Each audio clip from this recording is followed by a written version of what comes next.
प्रिय विद्यार्थियों, सुप्रभात। पूर्व वीडियो में हमने भर्तृहरि का सामान्य परिचय के बारे में बताया था। आज हम इस वीडियो में भर्तृहरि की रचनाएं और नीति शतक काव्य का प्रतिपाद्य विषय के बारे में चर्चा करेंगे। साथ ही नीति शतक को एक मुक्तक काव्य कहा जाता है। मुक्तक काव्य क्या होता है, इसके बारे में बताया जाएगा। भारतीय संस्कृति में जीवन के 4 पुरुषार्थ धर्म, अर्थ, काम और मोक्ष चतुर्वर्ग के नाम से प्रतिष्ठित है। इन पर प्रकाश डालने के उद्देश्य से अनेकों कवियों ने मुक्तक कोटि की काव्य विधा को अपनाया है। जिन पद्य संग्रह में प्रत्येक श्लोक स्वतंत्र रूप से अर्थ प्रकाशन की क्षमता रखता है, उसे पूर्वापर प्रसंग की आवश्यकता नहीं होती है तथा रस निष्पत्ति या अर्थ प्रकाशन से जो सहृदयों के हृदय में चमत्कार का आधायक होता है, उसे मुक्तक काव्य की कोटि में रखा जाता है। अग्नि पुराण में मुक्तक काव्य का लक्षण इस प्रकार है: मुक्तकम श्लोक एवेकश चमत्कार क्षमम सताम। आचार्य आनंदवर्धन ने ध्वन्यालोक में मुक्तक की परिभाषा इस प्रकार दी है: पूर्वापर निरपेक्षनापि ही येन रसचर्वणा क्रियते तदेव मुक्तकम। अर्थात मुक्तक पूर्वापर प्रसंग में सर्वथा मुक्त होते हैं और ये रसचर्वणा के लिए स्वतंत्र काव्यत्व की क्षमता रखते हैं। प्रारंभ में मुक्तक काव्यों का विकास शतक या अष्टक के रूप में हुआ है। उनमें चतुर्वर्ग का उपदेश देना प्रधान प्रयोजन रहा है। चतुर्वर्ग में भी काम की प्रधानता कलाप्रिय सभ्य समाज में प्रमुखतया रहती है। महाकवि कालिदास का ऋतु संहार और भर्तृहरि का श्रृंगार शतक इसी कोटि के मुक्तक हैं। धर्म और अर्थ वर्ग का प्रतिपादन करने वाले मुक्तकों में नीति रत्न, नीति सार, चाणक्य नीति, नीति प्रदीप, नीति शतक आदि तथा मोक्ष मार्ग का प्रतिपादन करने वाली वैराग्य शतक आदि रचनाएं प्रसिद्ध हैं। इनमें पद लालित्य, गेयता, अर्थ गांभीर्य तथा श्वेतर क्षतहे अर्थात अमंगल का नाश हो रूप काव्य प्रयोजन की दृष्टि से योगीराज भर्तृहरि की 3 मुक्तक रचनाएं श्रृंगार शतक, वैराग्य शतक और नीति शतक सर्वश्रेष्ठ है।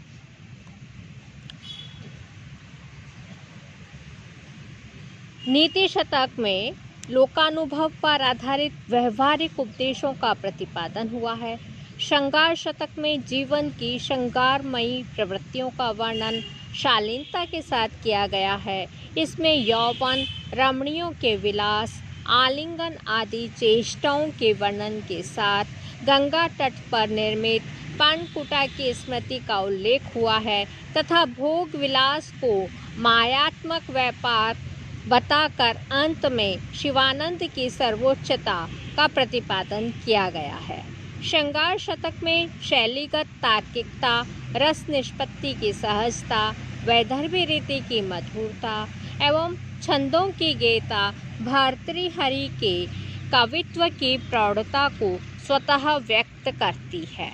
भर्तृहरि के वैराग्य शतक में मोक्ष पुरुषार्थ का प्रतिपादन हुआ है। इसमें भगवत भक्ति द्वारा परमानंद की प्राप्ति का उपदेश दिया गया है। वाक्यपदयम भर्तृहरि का व्याकरण शास्त्र पर आधारित ग्रंथ है। इस ग्रंथ में व्याकरण के दार्शनिक सिद्धांतों का पद्यों में मार्मिक विवेचन हुआ है। इस ग्रंथ में उनका शब्द शक्तिवाद महाव्याकरण का रूप व्यक्त हुआ है। इसके अतिरिक्त भर्तृहरि ने महर्षि पतंजलि के महाभाष्य के कुछ अंशों पर टीका लिखी थी, जिसका उल्लेख उनके परवर्ती टीकाकारों ने किया है। इस तरह योगीराज भर्तृहरि की भर्तृहरि शतक, वाक्यपदीय और महाभाष्य टीका, ये 3 प्रामाणिक कृतियाँ मानी जाती हैं। इनमें भी भर्तृहरि शतक परवर्ती कवियों के लिए एक उपजीव्य ग्रंथ रहा है और इसके अनुकरण पर जैन एवं वैदिक संप्रदाय के कवियों ने अनेक शतक ग्रंथों की रचना की है। भर्तृहरि के शतक त्रय का एक और गीति काव्यों में तथा दूसरी ओर पुरुषार्थ काव्यों में अनुपम स्थान माना जाता है। इन पर आज तक अनेक टीकाएं लिखी जा चुकी हैं और अनेक भाषाओं में इनके अनुवाद भी हुए हैं। भर्तृहरि का नीति शतक का प्रतिपाद्य लोक व्यवहार की ऐसी शिक्षा देना है जिसमें मानव जीवनोपयोगी उत्कृष्ट नैतिक सिद्धांतों एवं सद्गुणों का अनुशीलन कर तथा उन्हें अपनाकर सत्पुरुष बनने की प्रेरणा ले सकता है। इसमें उदात्त गुणों का वैशिष्ट्य बताकर मानव जीवन के लिए कल्याणकारी उपदेश दिया गया है।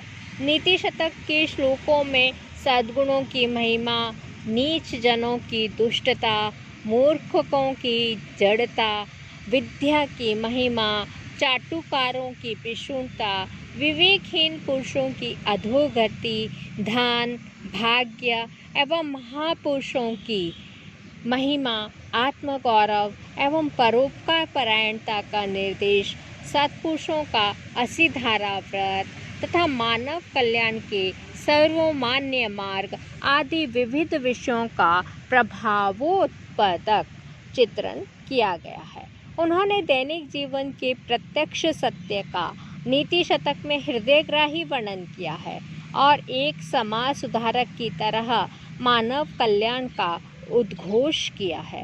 भर्तृहरि ने नीति शतक में मूर्खों एवं दुर्जनों को असद्वृत्ति का प्रतीक मानकर उनसे दूर रहने का उपदेश देते हुए स्पष्ट कहा है, ना तो प्रतिनिविष्ट मूर्ख जनचित्तम आराध्येत। इसका उन्होंने कारण भी बताया है और कहा है कि नीच व्यक्ति कभी भी अपनी नीचता नहीं छोड़ता है। दुर्जनः परिहर्तव्यो विद्या अलंकृतोऽपि सन् मणिना भूषितः सर्प किम असौ न भयंकरः। अर्थात दुर्जन को हमेशा त्याग देना चाहिए, चाहे वह विद्या से अलंकृत क्यों न हो। मणि से विभूषित सर्प क्या भयंकर नहीं होता। इस प्रसंग में उन्होंने दुर्जनों की प्रकृति का विश्लेषण भी उपस्थित किया है। अकरुणत्वम अकारकण विग्रह परधने परयोषिति च स्पृहा सुजन बंधु जनेष्व सहिष्णुतः प्रकृति सिद्धाम इदम ही दुरात्मना।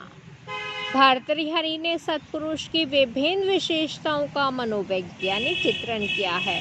उनकी संगति का बार बार अनुरोधात्मक उपदेश दिया है, क्योंकि उनकी मान्यता है कि संगति के अनुसार ही गुणों की उत्पत्ति होती है। अतः सत्संगति से सद्गुणों का स्वतः ही विकास होगा। प्रायेण अधम मध्यमोत्तमा गुणः संसर्गतो जायते। वैसे भी सत्संगति के अनेक लाभ हैं, उससे मानव का हर तरह से कल्याण होता है। कहा है उन्होंने, जाड्यम धियो हरति सिंचति वाचे सत्यम मानो नत्तिम दिशति पापम अपाकरोति चेतः प्रसाद्यति दिक्षु तनोति कीर्तिम सत्संगति ही कथय किम न करोति पुंसाम। शैव वेदांती होते हुए भी भर्तृहरि कर्मवाद या भाग्यवाद में आस्था रखते थे। उनका स्पष्ट कथन है, किम यत् पूर्वाम विधिना ललाट लिखिताम तन्मार्जितुम कह क्षमः विधि रहो बलवान इति मे मति। भाग्य की बलवत्ता मानने पर भी विवेकशीलता को उन्होंने अधिक महत्व दिया। इस संबंध में उनका यह कथन देखने योग्य है। कर्मायत्तं फलं पुंसा बुद्धि कर्मानुसारिणी तथापि सुदेहा भाव्यम सुविचार्येव कुर्वतः। जीवन में धन की महत्ता का भी उन्होंने पर्याप्त उल्लेख किया है और उसे भी सभी गुणों का आश्रय बतलाया है। सर्वे गुणः कांचनम आश्रयन्ते, परंतु धन के अभाव में व्यक्ति की स्थिति विचित्र ही हो जाती है। अर्थोष्मणा विरहितः पुरुषः स एव तवन्यः क्षणेन भवति इति विचित्रम् एतत्। अपने व्यापक लोकानुभव के आधार पर भर्तृहरि ने शील की महिमा, राजाओं का प्रजा पालन धर्म, एकाक्षरता, परोपकारिता, तेजस्विता एवं फलानुरूप पुरुषार्थ के साथ साथ जीवन की सफलता के अनेक उपाय प्रस्तुत किए हैं। नीति शतक की इस विशेषता को देखकर ही डॉक्टर भोला शंकर व्यास ने कहा, इनके नीतिपरक पद्यों में सज्जनों की साधुता, दुष्टों की नीचता, मानियों का मान, परोपकारियों की उदारता, पंडितों की सेवा और मूर्खों की जड़ता जैसे मानव जीवन के परस्पर विरोधी सत असत पहलुओं की मार्मिक व्याख्या मिलती है। वस्तुतः भर्तृहरि के नीति शतक परक कथन अनुभवजन्य एवं लोकाचार से परिपक्व परीक्षित हैं। इसमें उनमें सुन्मार्ग एवं कुमार्ग की भलाई बुराई का सूक्ष्म अति सूक्ष्म परीक्षण दिखाई देता है। भर्तृहरि ने नीति शतक में सद्वृत्ति एवं असद्वृत्ति का सूक्ष्म विश्लेषण करके सर्वत्र मैत्री भाव की आस्था व्यक्त की है। पुरुषार्थ को सर्वोपरि स्थान देकर सत्य की प्रतिष्ठा की है। इस कारण नीति शतक का प्रतिपाद्य विषय अत्यंत हृदयग्राही बन पड़ा है। आज यहीं पे समाप्त करते हैं। आज के वीडियो में हमने मुक्तक काव्य किसे कहते हैं, नीति शतक का प्रतिपाद्य विषय क्या है और भर्तृहरि की कौन कौन सी रचनाएं हैं, इसके बारे में जानकारी प्राप्त की। अस्तु सर्वे भवन्तु सुखिनः, सर्वे सन्तु निरामया, सर्वे भद्राणि पश्यन्तु, मा कश्चित् दुःखभाग् भवेत्। ओम शांति शांति शांति।